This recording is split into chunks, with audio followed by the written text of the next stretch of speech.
সীমানা পুনর্নির্ধারণের শুনানিতে হাতাহাতি। বিএনপির রুমিন ফারহানা ও এনসিপির আতাউল্লাহর পাল্টাপাল্টি অভিযোগ, সিএসির কাছে বিচার দাবি হাসনাত আব্দুল্লাহর। ডাকসু নির্বাচনে নারী প্রার্থীদের হয়রানির অভিযোগ ছাত্র দলের। কমিশনের পক্ষপাতিত্ব দেখছে শিবির। ভোটার তালিকা থেকে ছবি বাদ দিয়ে রিট। ডাকসুর মনোনয়ন ফর্ম বিতরণ শুরু। জুলাইয়ের প্রথম শহীদ আবু সাইদের মৃত্যু পুলিশের গুলিতে, ময়নাতদন্ত রিপোর্টে উল্লেখ করায় শেখ হাসিনা সরকারের রোষানলে পড়েন চিকিৎসক। ট্রাইব্যুনালে আবেগঘন সাক্ষ্য। ৭১-এর অমীমাংসিত ইস্যু দুবার সমাধানের দাবি পাকিস্তানের, একমত নয় বাংলাদেশ। আলোচনায় শুরু হওয়ার আশা পররাষ্ট্র উপদেষ্টার। দুই দেশের মধ্যে 6 চুক্তি ও সমঝোতা সই। 1974, first time that issue was resolved in writing. The document is historic and is available for both countries. আমি অবশ্যই একমত না। একমত হলে তো সমস্যাটা সমাধান হয়ে যেত। তাহলে আমরা একমত হয়েছি যে আমরা এটা নিয়ে কথা বলবো আলাদাভাবে। যমুনায় প্রধান উপদেষ্টার সঙ্গে পাকিস্তানের উপপ্রধানমন্ত্রীর বৈঠক। জামাত আমিরের পর কিছুক্ষণ পর বিএনপি চেয়ারপারসন বেগম জিয়ার সঙ্গে সাক্ষাৎ। ব্রাহ্মণবাড়িয়া 2 ও 3 আসনের সীমানা পুনর্নির্ধারণ নিয়ে ইসির শুনানিতে মারামারি করেছে বিএনপি ও এনসিপি। সিএসির সামনেই একে অপরকে কিল ঘুষি মারেন দুপক্ষের লোকজন। পাল্টাপাল্টি অভিযোগ করেন দুই দলের নেতা রুমিন ফারহানা ও মোহাম্মদ আতাউল্লাহ। পরে ইসিতে সংবাদ সম্মেলন করে এনসিপি নেতা হাসনাত আব্দুল্লাহ বলেন, বিএনপির দপ্তর সম্পাদকের ভূমিকা পালন করছে কমিশন। সিএসির কাছে সুষ্ঠু বিচার চান তিনি।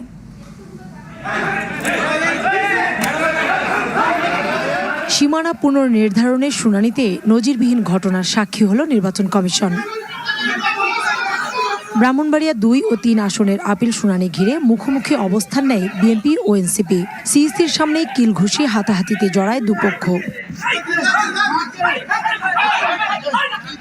উদ্বুদ্ধ পরিস্থিতিতে বেশ কিছুক্ষণ বন্ধ থাকে শুনানি। বহু চেষ্টায় পরিস্থিতি নিয়ন্ত্রণে আনেন ইসি কর্মকর্তারা।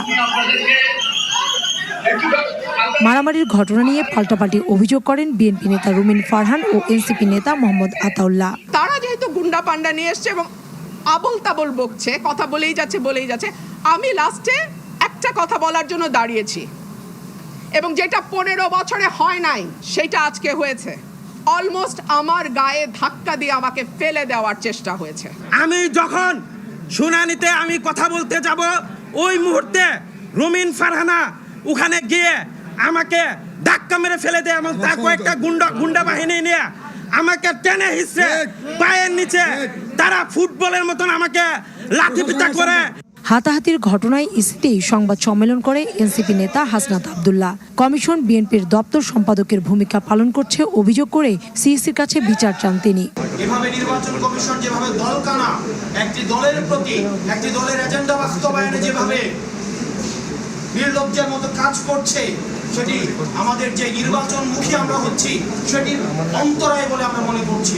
ইসি জানায়, নিরপেক্ষভাবে পেশাদারত্বের সঙ্গে সীমানা পুনর্নির্ধারণের কাজ চলছে। ভৌগোলিক বৈশিষ্ট্য যেমন নদী, যোগাযোগ ব্যবস্থা, রাস্তাঘাট, জনগণের যাতায়াতের ব্যবস্থা ইত্যাদি বিষয়গুলোর সুবিধা অসুবিধাগুলো বিবেচনায় রেখেছি। বুধবার পর্যন্ত চলবে সীমানা পুনর্নির্ধারণের শুনানি। এরপর দাবি আবেদন আপত্তি করে চূড়ান্ত সীমানা প্রকাশ করবে ইসি। ডাকসু নির্বাচন ঘিরে ঢাকা বিশ্ববিদ্যালয় ক্যাম্পাসে উৎসবের আমেজ। কমিশনের বিরুদ্ধে পক্ষপাতিত্বের অভিযোগ তুলেছে ছাত্র শিবির। নারী প্রার্থীদের সামাজিক যোগাযোগ মাধ্যমে হয়রানির অভিযোগ করে ছাত্রদল। এদিকে ভোটার তালিকায় নারী শিক্ষার্থীদের ছবি প্রদর্শনের বিরুদ্ধে রিট করেছেন 4 শিক্ষার্থী।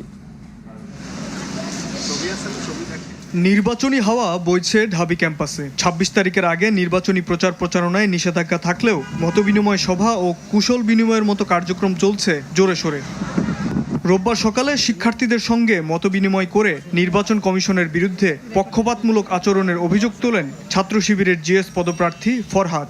এদিকে আচরণবিধি লঙ্ঘনকারীদের বিরুদ্ধে দ্রুত ব্যবস্থা নিয়ে লেভেল প্লেইং ফিল্ড নিশ্চিতের দাবি জানান ভিপি প্রার্থী সাদিক কায়েম। ইউনিভার্সিটি প্রশাসন সম্ভবত সব ক্ষমতার পরিচয় দিতে পারছেন না এবং একটি দলের প্রতি পক্ষপাতদুষ্ট আচরণ বারবার করছেন। কোন একটি ছাত্র সংগঠনকে আপনারা স্পেশাল ফেভার দিচ্ছেন, বরং আপনাদের দায়িত্ব হবে লেভেল প্লেইং ফিল্ড ইনশিওর করা। নির্বাচন কমিশনের বিরুদ্ধে পক্ষপাতিত্বের অভিযোগ করেছে ছাত্রদল। নারী প্রার্থীদের সামাজিক যোগাযোগ মাধ্যমে হয়রানি করা হচ্ছে বলে অভিযোগ করেন ভিপি পদপ্রার্থী আবিদুল ইসলাম খান। নারীদের ছবি জুম করে করে তুলে বিভিন্ন নারী বিদ্বেষী যে আচরণ, সুতরাং গণঅভ্যুত্থান পরবর্তী সময়ে ক্যাম্পাসে বারংবার মুক্তিযুদ্ধ এবং নারীদের বিষয়ে আপনারা বারবার কুৎসা রটনা করেছেন। সব প্রার্থীর ডোপ টেস্ট করার দাবি জানিয়েছেন মোসাদ্দেক জুবাইর প্যানেলের প্রার্থীরা। এছাড়াও ব্যালট পেপারে প্রার্থীদের ছবি সংযুক্ত করা, ভোট কেন্দ্র বৃদ্ধি সহ 6টি দাবি করেন প্রতিরোধ পর্ষদ প্যানেল। ডোপ টেস্টের মাধ্যমে যে সমস্ত প্রার্থীরা নির্বাচন করতে আগ্রহী তাদেরকে তারা মাদকাসক্ত কিনা এটা চিহ্নিত করা হোক। ভোট কেন্দ্র আরও বাড়াতে হবে। অনাবাসিক শিক্ষার্থীদেরকে এই বিশ্ববিদ্যালয় ভোট কেন্দ্রে কিভাবে নিয়ে আসা যায় তার সর্বাত্মক উদ্যোগ গ্রহণ করতে হবে। এদিকে ভোটার তালিকায় নারী শিক্ষার্থীদের ছবি প্রদর্শনের বিরুদ্ধে রিট করেছেন 4 শিক্ষার্থী। কর্তৃপক্ষের এটা নিশ্চিত করা জরুরি যাতে প্রত্যেক শিক্ষার্থীর প্রাইভেসি যাতে বিশ্ববিদ্যালয় এবং শিক্ষার্থীদের মধ্যে সীমাবদ্ধ থাকে। ৭১ কোনো অমীমাংসিত ইস্যু নয়, অতীতে বিষয়টি সমাধান করেছে পাকিস্তান। দুপুরে দুই দেশের পররাষ্ট্রমন্ত্রী পর্যায়ের বৈঠক শেষে সাংবাদিকদের প্রশ্নের জবাবে এ দাবি করেন ঢাকা সফররত পাকিস্তানের উপপ্রধানমন্ত্রী ও পররাষ্ট্রমন্ত্রী ইসহাক দার। তবে ইসলামাবাদের এমন অবস্থানের সঙ্গে ঢাকা একমত নয় বলে সাফ জানিয়েছেন পররাষ্ট্র উপদেষ্টা তৌহিদ হোসেন। এই বৈঠকে একটি চুক্তি ও 5টি সমঝোতা স্মারক সই করেছে দুই দেশ। এদিন বিকেলে প্রধান উপদেষ্টার সঙ্গেও বৈঠক করেন পাকিস্তানের উপপ্রধানমন্ত্রী। বাংলাদেশ ও পাকিস্তান দুদেশের নাম একসঙ্গে উচ্চারিত হলেই সামনে চলে আসে ৭১ প্রসঙ্গ। যে মুক্তিযুদ্ধে পাক হানাদার বাহিনীর চরম নৃশংসতার সামনে দাঁড়িয়ে গণহত্যার শিকার হয়েছিল নিরস্ত্র বাংলাদেশি। স্বাধীনতা অর্জনের ৫৪ বছর পরও ঢাকা ইসলামাবাদ কূটনৈতিক সম্পর্কের সমীকরণ না মেলার পেছনে দায় আছে ঐতিহাসিক অমীমাংসিত বিষয়গুলোর। জুলাই গণঅভ্যুত্থানের পর যখন সম্পর্ক উন্নয়নে সচেষ্ট দুই দেশ, তখনও গণহত্যার দায় স্বীকার আর ক্ষমার প্রসঙ্গে ধরা পড়ে আক্ষেপ আর বৈপরীত্য। ঢাকায় প্রথমবারের মতো দুদেশের পররাষ্ট্রমন্ত্রী পর্যায়ের বৈঠক শেষে ইসহাক দার বলেন ৭১ কোনো অমীমাংসিত ইস্যু নয়। অতীতে 2 দফায় এ বিষয়ে সমাধানের দাবি করেন পাকিস্তানের পররাষ্ট্রমন্ত্রী। 1974 first time that issue was resolved in writing. The document is historic and is available to both countries. And after that, General Musharraf came here in a very open and candid manner. He actually addressed that issue. And I think between a family, between brothers, once this is done, even Islam tells us to clean your heart. তবে ৭১ প্রসঙ্গে ইসহাক দারের এমন দাবির সঙ্গে একমত হতে পারেনি ঢাকা। যদিও দুদেশের সম্পর্ক এগিয়ে নিতে অমীমাংসিত বিষয়গুলোকে সমাধানের ব্যাপারে উভয়ে সম্মত বলছেন পররাষ্ট্র উপদেষ্টা। আমি অবশ্যই একমত না। একমত হলে তো সমস্যাটা সমাধান হয়ে যেত তাইলে তাদের মতো করে, তাই না? ঝট করে আমরা একদিনে বসে এটা সমাধান করতে পারবো না। এত 24 বছরের 54 বছরের ইস্যু।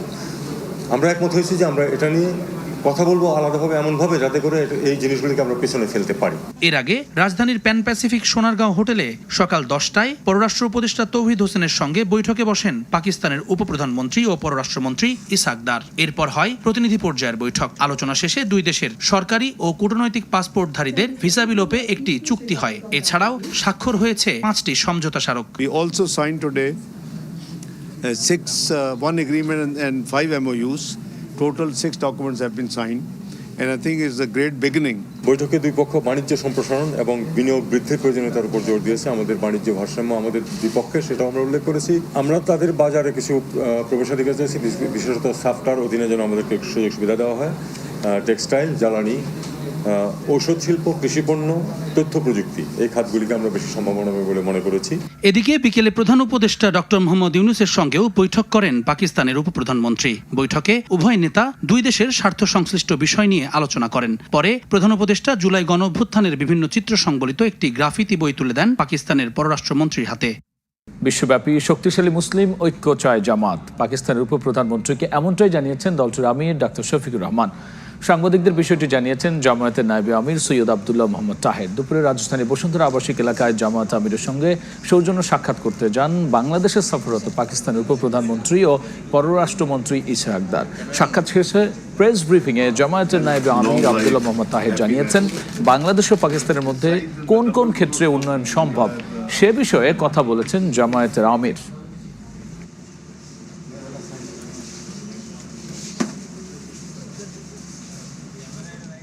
জামাত তারেকটি বলেছেন যে আজকে মুসলিম উম্মার জন্য একটি লিডারশিপটা খুব প্রয়োজন এবং এটা কম্বাইন্ডলি যেন এরকম একটা লিডারশিপ তৈরি হতে পারে সে ব্যাপারেও নির্দিষ্ট আকর্ষণ করেছেন।